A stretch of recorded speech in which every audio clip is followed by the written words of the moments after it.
I'm Tracy Baxter with today's Record Newswatch. It was a verbal dispute that escalated, and it resulted in the arrest of 2 people following a shooting at a bar in the village of Otisville early Sunday morning. State police say it happened shortly after 2 a.m. at the Victory Lane Bar and Grill on Sanatorium Road. According to arriving investigators, 2 Otisville men, 27-year-old David Babcock and his 25-year-old brother Andrew, were wounded by gunshots. They were airlifted to Westchester Medical Center for treatment of non-life-threatening injuries. A third man, 24-year-old Kevin Brennan Jr. of Middletown, was treated for a minor gunshot wound to the shoulder and arm. Police say Brennan shot David Babcock inside the bar after an altercation between Babcock and Thomas Hughes, a friend of Brennan's. As Brennan left the bar, Andrew Babcock followed him into the parking lot where Brennan and Andrew Babcock exchanged gunfire, shooting each other. Brennan was charged with first-degree assault, criminal use and possession of a firearm, and reckless endangerment. 26-year-old Thomas Hughes of Port Jervis was charged with weapons possession. Police say charges against Andrew Babcock will be considered once he's released from the hospital. More trouble for a former City of Kingston employee. City police have charged 26-year-old Jeremy Blaber with a felony possession of a forged instrument. The former city parking enforcement officer is accused of stealing and then cashing a check from a defunct business account. The arrest comes on the heels of another arrest earlier this month for felony burglary for a reported break-in at a Midtown Kingston office. Blaber also made news back in April when he was fired during a highly publicized run-in with Mayor Shane Gallo. Steve Newhouse says he's ready to hit the ground running. The outgoing Chestertown supervisor and incoming Orange County executive says topping his immediate to-do list will be improving communication and addressing the county's looming budget crisis brought on by the county's reduced financial surplus. It's dropped from $30 million down to $9 million.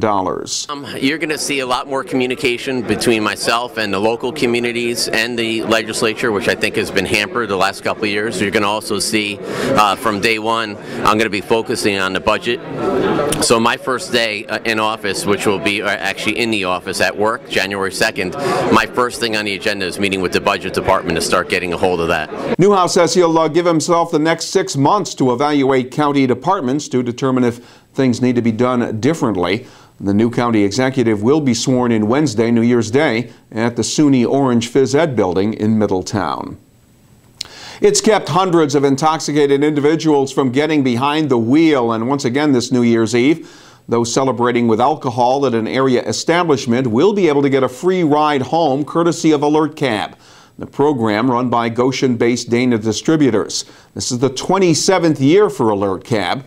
Beginning at 4 p.m. New Year's Eve through 2 a.m. New Year's Day, drivers partying at an area night spot who've had too much to drink can get a free cab ride home. You go to the bartender, say I want to take advantage of the Alert Cab program from Dana Distributors, and they'll call the cab company. With that, the patron surrenders their keys. They surrender the keys, the bartender take them, write the name of the location they're at, get the keys to the cab driver when they come being picked up, and when they get home safe, they get the keys back.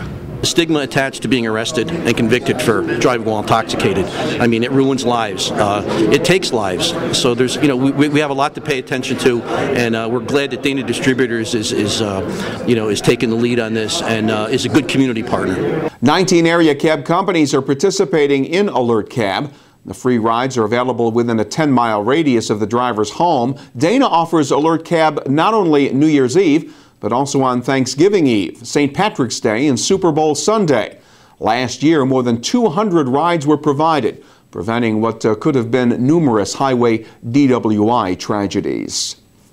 A Newburgh man has been charged with aggravated driving while intoxicated after a breathalyzer determined he'd been operating his car at more than 3 times the legal limit of intoxication. 61-year-old Joseph Hamilton was arrested after a state police officer discovered his vehicle with Hamilton inside, facing southbound on the one-way northbound Grassy Sprain Road in Yonkers. Hamilton is due to appear in Yonkers City Court January 10th. She was coming to visit someone in prison. Now Jocelyn Rodriguez is behind bars herself after state police say she tried unsuccessfully to smuggle drugs to an inmate at the Eastern Correctional Facility in Napanoch. The 32-year-old Bronx woman has been charged with the felonies of promoting prison contraband and criminal possession of a controlled substance. Rodriguez was sent to Ulster County Jail on $5,000 bail. It's an observance aimed at upholding the traditions of African culture. And Sunday, people came to the Mount Calvary Fire Baptized Church in Newburgh to witness a Kwanzaa celebration, complete with food, music, and entertainment. The Black History Committee of the Hudson Valley organized the Newburgh event to help bring families and neighbors together. Committee President Sadie Talley says it's important for people to know that Kwanzaa is not a religious holiday, but rather a celebration of African culture and traditions. And the tradition of Army football is now in the hands of Jeff Monken.